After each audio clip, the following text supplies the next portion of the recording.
Hello friends, today we'll be learning about the manufacturing process of glass. What is glass? Glass is a hard and brittle substance.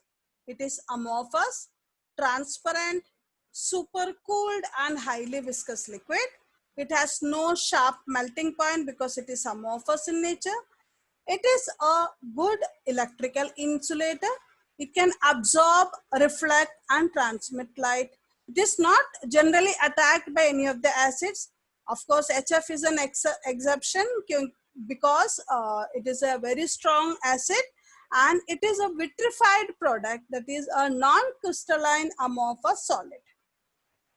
The raw materials used for the manufacturing process of glass are: sodium is used as sodium carbonate, potassium as potassium carbonate, calcium is used as limestone, chalk, etc.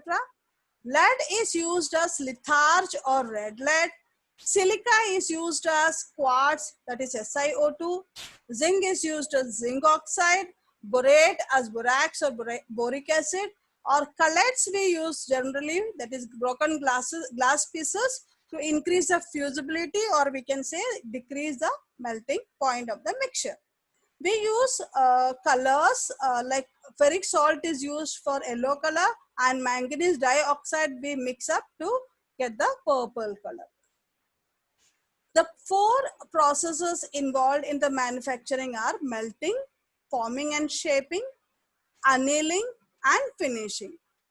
For the melting process, we use different types of furnaces.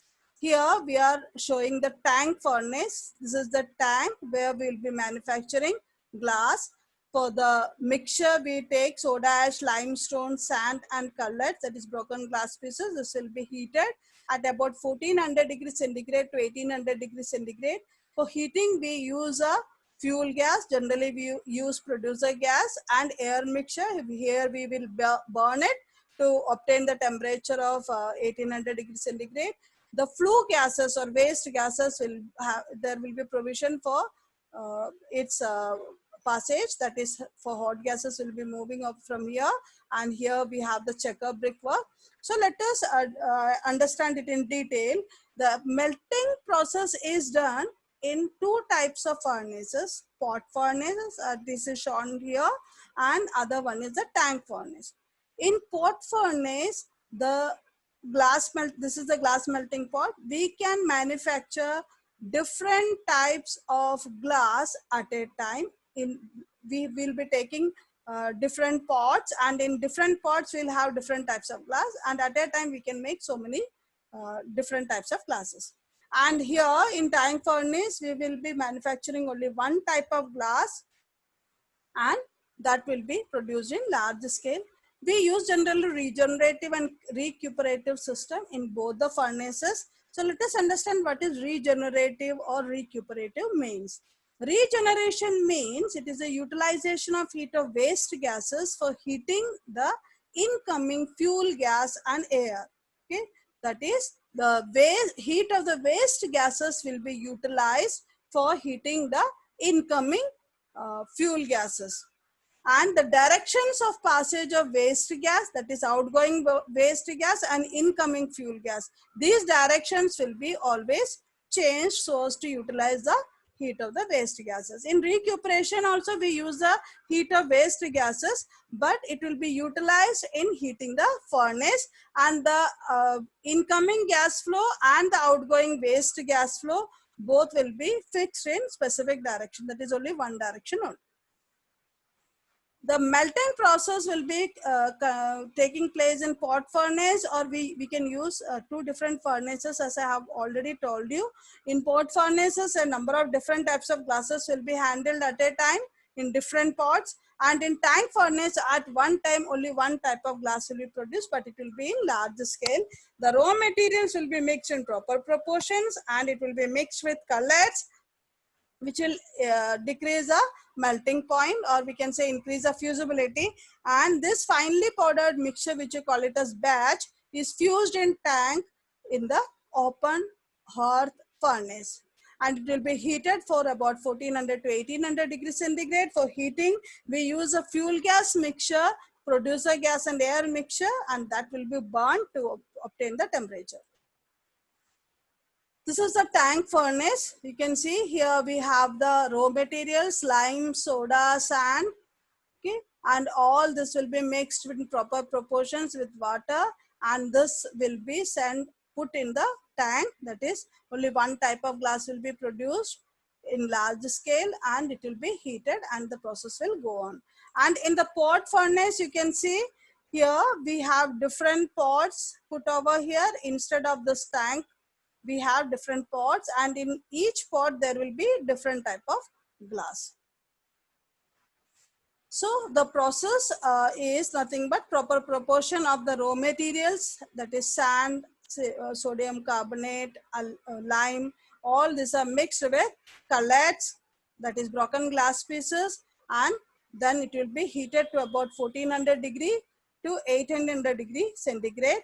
The mixture we call it as batch, and this will be heated, and if we will be getting a transparent charge, that is transparent charge we will get after removal of carbon dioxide and SO2. That is, this whole charge will become free from bubbles of carbon dioxide and SO2, and this transparent mixture that we call it as plane.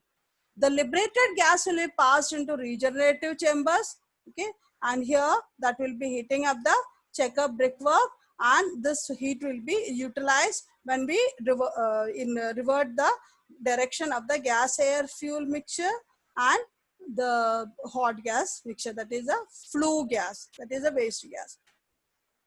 This process will continue until it will become free from all types of bubbles of gases, and the product we call it as seeds. After this stage, the melt will be transferred into drawing chamber surrounded by working pits.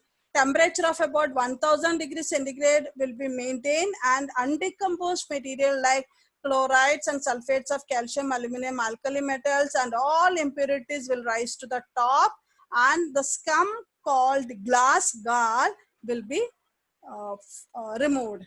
Okay, the melt after removal of this glass gall, that is the scum, the melt will be drawn from working pits, and it will be sent for the shaping process. Let us discuss the reactions taking place. For soda glass or soft glass, the batch, that is the raw material mixture, is sodium carbonate, calcium carbonate, and silica.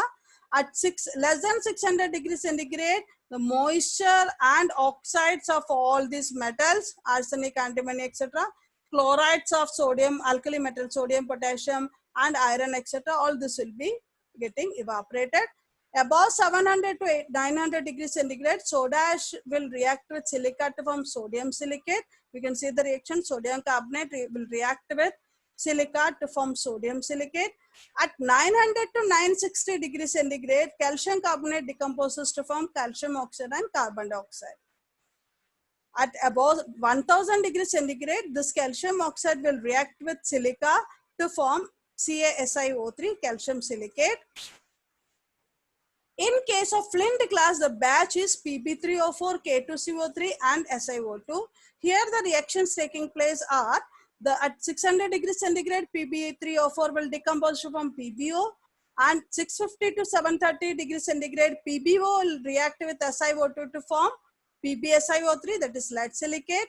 At 750 degrees centigrade, K2CO3 will react with silica to form K2SiO3, potassium silicate. Now, at 850 degrees centigrade temperature, lead silicate will dissolve in K2CO3. Now, the second step is forming and shaping.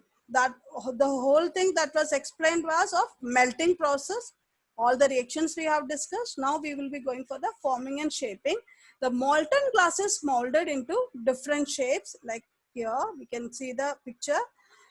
There will be annealing process as third step, because you know the glass is a bad conductor of heat. If you cool it rapidly, the outer surface will cool faster than the internal portion. So there will be unequal cooling, like outer surface will cool faster and internal portion will be will not affect much. So this unequal cooling will cause a strain in them and it may crack or break. So the glass obtained through the melting will be changed into desired shape. It will be cooled very slowly to reduce the non-uniformity and strain. This process is nothing but you call it as annealing process. That is the slow cooling process of glass is nothing but annealing process. This will reduce the unequal cooling and the possibility of cracking or breaking of the glass will be reduced by this slow cooling or annealing process. The final step, the last step is finishing. Finishing include cutting, polishing, coloring, shaping, etc. Okay, that's all for today. Thank you all.